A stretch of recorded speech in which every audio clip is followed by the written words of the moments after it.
Welcome to your favourite auto show Awaaz overdrive. मैं हूं मुग्धा मिश्रा। सबसे पहले बताऊं आपको क्या खास लेकर आए हैं आज के शो में हम आपके लिए। गियरलेस स्कूटर सेगमेंट में आपके लिए कौन सा स्कूटर है बेस्ट? फोर्ड की नई सेडान जल्द। हीरो इलेक्ट्रिक ने उतारी ई रिक्शा और 1 लाख रुपए के बजट में पल्सर 200 NS या अपाचे 180 ABS कौन सी बाइक लेनी चाहिए बताएंगे auto expert Tutu Dhawan. If you are looking for a performance bike, then of course nothing to beat the NS। आपकी जो बजाज की है तो 26 bhp निकालती है और उसकी प्राइस 93,000 रुपीज की है। गियरलेस स्कूटर्स बहुत पॉपुलर हो रहे हैं। इनफैक्ट टू व्हीलर स्पेस में इनका मार्केट शेयर 40% तक पहुंच गया है। कन्वीनियंस तो है ही लेकिन स्टाइल भी है, इसीलिए शायद यंग जनरेशन के साथ साथ हर एज ग्रुप को अट्रैक्ट कर रहे हैं। लगभग हर टू व्हीलर कंपनी एक न एक प्रोडक्ट इस स्पेस में ज़रूर रखती है, लेकिन हम आपको बता रहे हैं आपकी ज़रूरत के हिसाब से कौन सा स्कूटर है आपके लिए बेस्ट। लेकर आए हैं report Kumar Sanjay.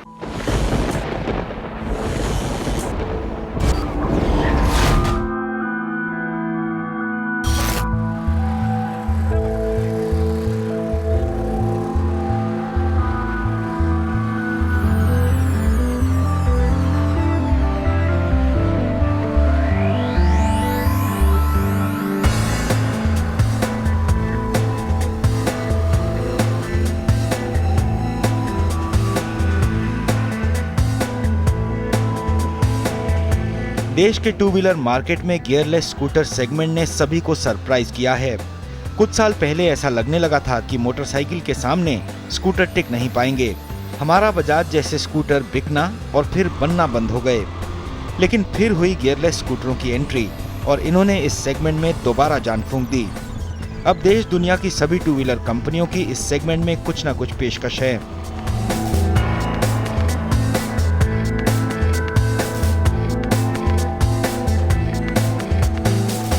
Working women और कॉलेज जाने वाले यूथ इस सेगमेंट के खरीदार तो हैं ही, इजी ड्राइव होने की वजह से अब काफी लोग इन्हें पसंद करने लगे हैं। इसी वजह से देश में बिकने वाला हर चौथा टू व्हीलर एक गियरलेस स्कूटर है।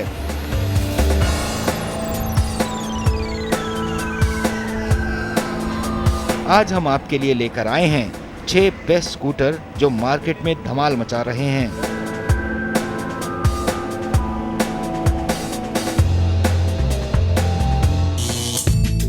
पियाजियो का आइकॉनिक स्कूटर वेस्पा जो देश में 2012 में लॉन्च हुआ, यह अपने स्टाइल स्टेटमेंट के लिए जाना जाता है।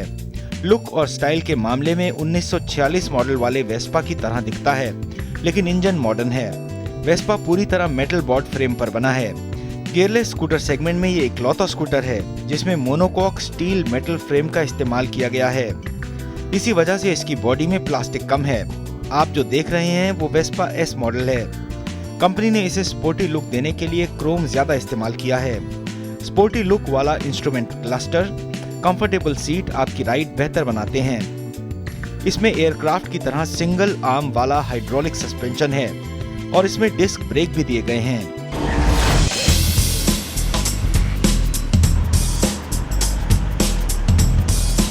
इसमें 10.7 bhp पावर देने वाला 125 सीसी इंजन है। कंपनी के अनुसार इसकी माइलेज 65 किलोमीटर है। 2012 से अभी तक कंपनी इसके 3 वेरिएंट लॉन्च कर चुकी है। लंबी दूरी का सफर तय करने के लिए वेस्पा में 8 लीटर का फ्यूल टैंक मिलता है। इतना बड़ा फ्यूल टैंक किसी भी स्कूटर में नहीं है। ये तमाम फीचर देखकर अगर इस पर आपका दिल आ गया है तो 80,000 रुपए खर्च करने के लिए तैयार रहिए।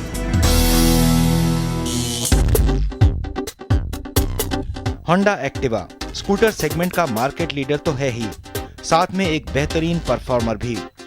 एक्टिवा के 3 वेरिएंट हैं। आप जो देख रहे हैं वो एक्टिवा 3G है। कुछ दिन पहले ही लॉन्च हुआ है। हालांकि इसमें कोई नया फीचर नहीं है। हाँ, हेडलैम्प और साइड इंडिकेटर जरूर बदले हुए हैं। पहले के मुकाबले इसकी बॉडी को लीन किया गया है। इससे ये और बेहतर एरोडायनामिक राइड देता है। बेहतर ब्रेकिंग के लिए इसमें कॉम्बी ब्रेक दिए गए हैं। ये फीचर पहली बार होंडा एक्टिवा में ही लाई थी। सामान रखने के लिए इसमें 18 लीटर का स्पेस मिलता है। एक्टिवा 3G में 110 सीसी का इंजन है जो 8 bhp पावर देता है। कंपनी का दावा है कि ये 60 किलोमीटर से ज्यादा माइलेज देता है। परफॉर्मेंस के मामले में ये स्कूटर चैंपियन है। सिटी ड्राइव हो या हाईवे, दोनों जगह बिल्कुल स्मूथ चलता है। होंडा एक्टिवा 3G को चलाने के लिए आपको खर्च करने होंगे 52,000 रुपए। दूसरे स्कूटरों के मुकाबले एक्टिवा की रीसेल वैल्यू भी बेहतर है।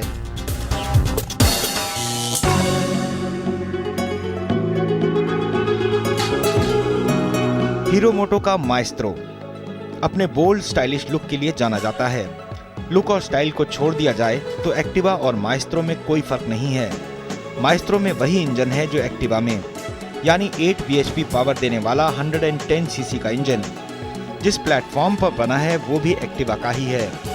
यहाँ तक कि जो कॉम्बी ब्रेक का इस्तेमाल किया गया है वो तकनीक भी होंडा की ही है। लेकिन इतना सब एक जैसा होने के बावजूद हीरो माएस्त्रो स्टाइल में एक्टिवा से बेहतर है। इसका फ्रंट दिखने में काफी अट्रैक्टिव है। कंसोल पैनल में डिजिटल एनालॉग मीटर लगे हैं। बॉडी पर ग्राफिक्स का इस्तेमाल किया गया है। परफॉर्मेंस एक्टिवा जैसा ही।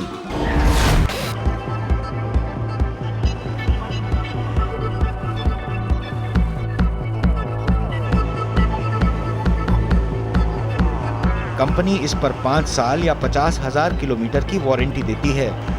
दूसरी कोई भी कंपनी ऐसा अट्रैक्टिव ऑफर नहीं देती। इसके लिए आपको 50,000 रुपए खर्च करने होंगे।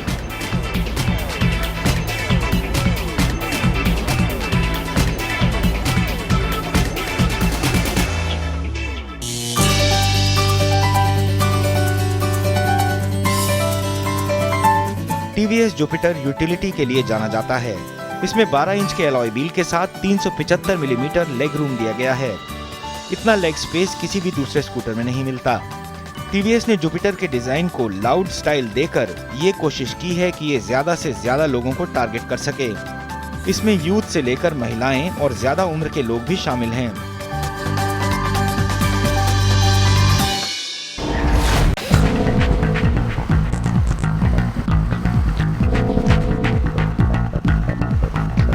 पावर के मामले में जुपिटर अपने सेगमेंट के किसी भी स्कूटर से कम नहीं है। 85 किलोमीटर की टॉप स्पीड पर ये आराम से दौड़ता है। इसमें टीवीएस का ही डिजाइन किया हुआ 110 सीसी का इंजन है जो 8 bhp पावर देता है। इसमें ट्यूबलेस टायर हैं। फ्यूल भरने का नॉब सीट के पीछे है जो बाकी स्कूटरों में सीट के नीचे होता है। कई फीचर हैं और कीमत भी कुछ ज्यादा नहीं, करीब 50,000 रुपए।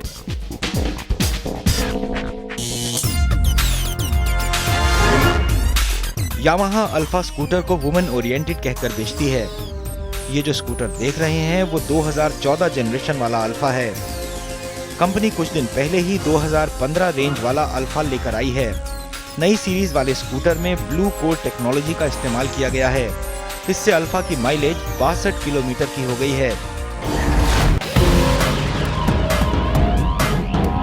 हैंडलिंग के मामले में सिटी ट्रैफिक में अल्फा का बैलेंस अच्छा है, इसीलिए लड़कियों के लिए परफेक्ट फिट बैठता है। यामाहा अल्फा में 113 सीसी का इंजन है जो करीब 7.1 bhp पावर देता है। पिकअप और पावर के मामले में अपने सेगमेंट के किसी भी स्कूटर से कम नहीं है। शुरुआती स्पीड के मामले में अल्फा 100 सीसी वाली बाइक्स को टक्कर देता है। ये भी इसे सिटी ट्रैफिक के लिए बिल्कुल फिट बनाता है। यामाहा अल्फा के लिए आपको 48,000 रुपए खर्च करने होंगे।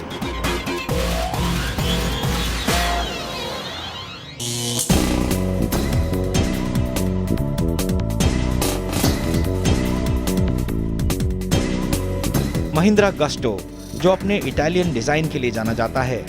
इसकी सबसे बड़ी खासियत है हाइट एडजस्टेबल सीट। गस्टो को महिंद्रा टू व्हीलर ने एक ग्लोबल स्कूटर कहकर लॉन्च किया है।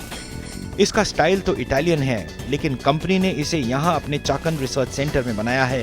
कंपनी के पोर्टफोलियो में ये छठा प्रोडक्ट है। गस्टो महिंद्रा टू व्हीलर का पहला स्कूटर है जिसे कंपनी ने खुद बनाया है। गस्टो के 2 मॉडल हैं, DX जो बेस मॉडल है और VX इसका टॉप वेरिएंट है। गस्टो में 110 सीसी का इंजन है और ये इंजन इस सेगमेंट के दूसरे स्कूटर की तरह 8 bhp पावर जनरेट करता है।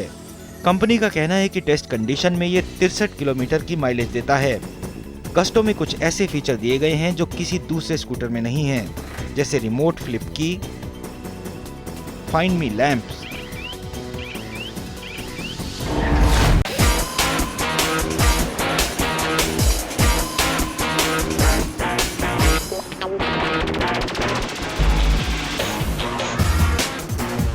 महिंद्रा गस्टो की कीमत भी 49,000 रुपए है। Well, they all have their positives. लेकिन अब आपको कौन सा फीचर पसंद आता है, ये तो आपको ही चूज करना है। Time for a short break, लेकिन कहीं मत जाइए क्योंकि जल्द ही सड़कों पर उतरने वाली है फोर्ड की नई कॉम्पैक्ट सेडान। लेकर आएंगे झलकियां इस ब्रेक के बाद। Welcome back. Compact sedan space काफी अट्रैक्टिव है। इनफैक्ट मंदी की मार से बचा रहा है ये स्पेस, इसीलिए शायद लगभग सभी कार मैन्युफैक्चरर स्पेस में मौजूद हैं। लेकिन एक मैन्युफैक्चरर जो नहीं था वो है फोर्ड। लेकिन अब फोर्ड ने भी अनाउंस कर दिया है कि वो फीगो का कॉम्पैक्ट सेडान वर्जन लॉन्च करने वाली है। और जैसे ही ई रिक्शास पे कंट्रोवर्सीज खत्म हुई, कुछ रेगुलेशंस आए, कंपनियां भी इस सेगमेंट में अपने प्रोडक्ट्स लेकर आ गई हैं। जी हाँ, हीरो इलेक्ट्रिक ने लॉन्च किया है E rickshaw. So let's find out what's happening in the auto world this week.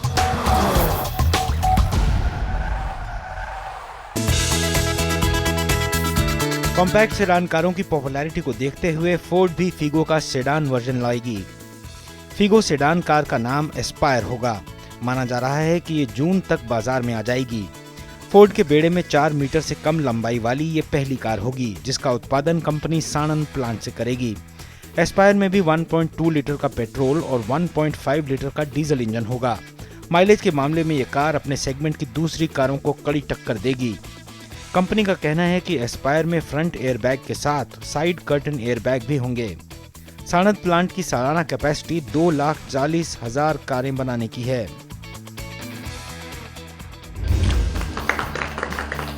Electric two wheeler बनाने वाली कंपनी हीरो इलेक्ट्रिक ने ई रिक्शा लॉन्च कर दिया है। इस ई रिक्शा का नाम राही है। राही ई रिक्शा में 1000 वॉट की मोटर लगी है। इंश्योरेंस, आरटीओ और रजिस्ट्रेशन चार्ज को मिलाकर इसकी कीमत 1,10,000 रुपए है। इसकी बैटरी को एक बार फुल चार्ज करने पर यह 90 किलोमीटर का सफर तय करती है। कंपनी का कहना है कि राही को सवारी और ड्राइवर दोनों को ध्यान में रखकर तैयार किया गया है। गियरलेस स्कूटर्स की बात चली ही है तो लाजमी बनता है कि टूल किट्स एंड टिप्स में आपको कुछ ऐसे टिप्स दिए जाए जिससे आपके गियरलेस स्कूटर को फायदा मिले। इसीलिए हम लेकर आए हैं कुछ ऐसे टिप्स जिससे आपके गियरलेस स्कूटर की परफॉर्मेंस तो बढ़ेगी ही, साथ ही मिलेगा आपको बेहतरीन माइलेज भी।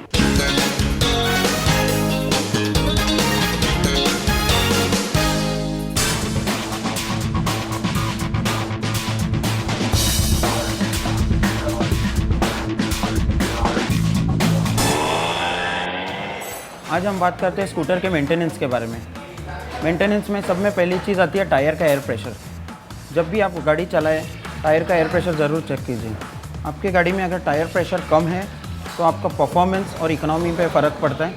अगर आपके गाड़ी का टायर प्रेशर ज़्यादा है तो इससे स्टेबिलिटी कम पड़ती है। तो आप ध्यान रखिए, जो कंपनी रिकमेंड करती है वही हिसाब से आप टायर प्रेशर रखिए। इसके लिए हर कंपनी टायर प्रेशर का एक चार्ट यहाँ पे चिपकाए हुए है। अब जब भी हवा भरानी चाहिए तो इस चार्ट के हिसाब से ही हवा भराइए।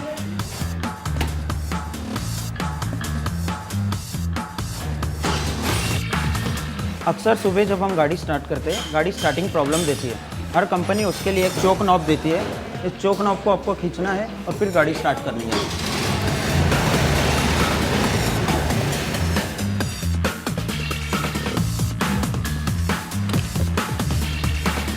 स्कूटर के मेंटेनेंस का एक अहम हिस्सा एयर फिल्टर भी होता है। जैसे ये मैस्ट्रो गाड़ी है, इसका एयर फिल्टर 12,000 किलोमीटर पे चेंज होता है। अगर आप एयर फिल्टर चेंज नहीं करते तो इससे परफॉर्मेंस और इकोनॉमी में फ़र्क पड़ सकता है। ये मैस्ट्रो गाड़ी है, इसका एयर फिल्टर का कॉस्ट है 175। ये डिपेंड करता है कि आप किस कंपनी का स्कूटर यूज़ कर रहे हैं। तो आप ध्यान रखिए कि 12,000 किलोमीटर पर आप ये एयर फिल्टर रिप्लेस कर दीजिए।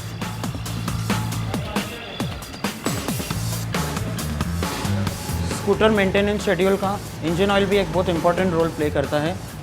कंपनी रिकमेंड करती है कि इसको 6,000 किलोमीटर पे चेंज करना है और हर 2,000 किलोमीटर पे टॉप अप करना है।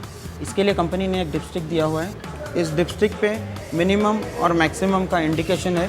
अगर ऑयल मिनिमम से कम है तो आप इसको टॉप अप कर लीजिए और ऑयल हमेशा 10W30 विस्कोसिटी का ही डालिए। मेंटेनेंस शेड्यूल का अगला हिस्सा है स्पार्क प्लग।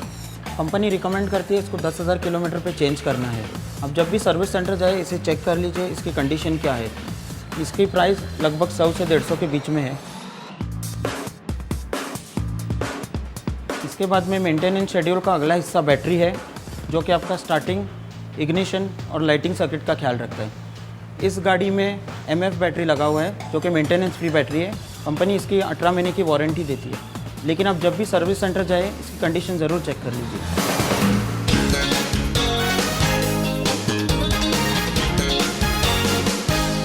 चलिए लेते हैं हम यहाँ पर एक छोटा सा ब्रेक, लेकिन आप कहीं मत जाइए, क्योंकि जो सवाल आप हमें आवाज़ ओवरड्राइव के ऑफिशियल फेसबुक पेज पर भेजते हैं उनका जवाब देने के लिए जुड़ेंगे हमारे साथ मशहूर ऑटो एक्सपर्ट टूटू धवन इस ब्रेक के बाद। आप देख रहे हैं आवाज़ ओवरड्राइव और अब वक्त आ गया है आपके सवालों के जवाब देने का। जवाब देने के लिए मौजूद है हमारे साथ मशहूर ऑटो एक्सपर्ट टूटू धवन। टूटू जी, पहला सवाल दक्ष का है। 1 लाख रुपए के बजट में बाइक खरीदना चाहते हैं, जानना चाहते हैं बजाज पल्सर 200 NS या फिर TVS अपाचे 180 ABS में कौन सी चुनें? दक्ष जी, वैसे तो दोनों ही डिफरेंट यूजेज की बाइक्स हैं। आपको सेफ्टी चाहिए एंड सिक्योरिटी चाहिए तो जो फर्स्ट बाइक आई थी अपाचे TVS की विद एन ABS 180, वो आपको लेनी चाहिए, जो 17 bhp निकालती है और प्राइस उसकी 86,000 है all inclusive. But if you are looking for a performance bike then of course nothing to beat the NS आपकी जो बजाज की है, जो 26 bhp निकालती है और उसकी प्राइस 93,000 रुपीज़ की है। So now it is a choice between safety और performance and you have to be the guy who has to think about it. Amjad Abdul Khan ये जानना चाहते हैं कि मारुति स्विफ्ट डिजायर, ZDI और Hyundai एक्टिव SX में से कौन सी चुनें? अमजद खान साहब, आपको पहले तो डिसाइड करना है कि आपको कैसी गाड़ी चाहिए। जो स्विफ्ट डिज़ायर है वो सब 4 मीटर कार है और जो Hyundai की i20 एक्टिव जो अब आई है दैट इज़ अ क्रॉस और that is something like an SUV, but वो फुल ब्लोन SUV नहीं है।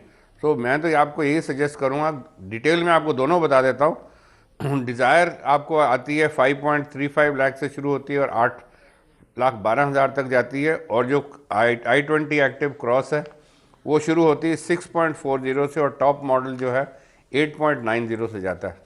बाकी दोनों बहुत फ्यूल एफिशिएंट व्हीकल्स हैं, दोनों की आफ्टर सेल सर्विस बहुत बढ़िया है। पैन इंडिया इनकी सर्विस मिलती है and they are very reasonably priced as far as maintenance is concerned. Now the choice is, आप देखें कि आपको गाड़ी एक सेडान कार चाहिए या एक SUV टाइप गाड़ी चाहिए। सो दोनों में से you have to decide which one you like.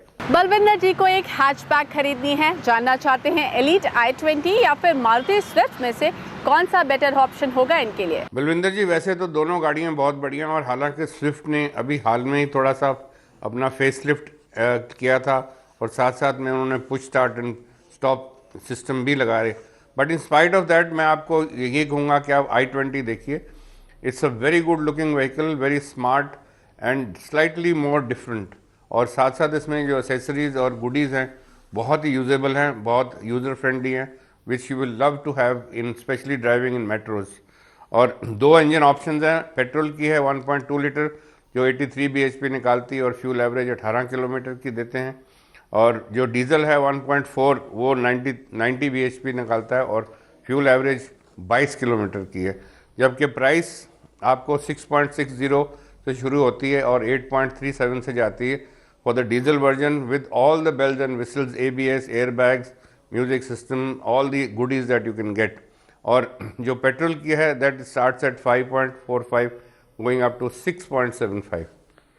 Now the choice is yours. जो आप 1000 किलोमीटर से ज़्यादा चलाते हैं तो do think of the diesel version, otherwise don't waste your money on extra on for the diesel. तो उम्मीद करते हैं our suggestions will help you make your decision.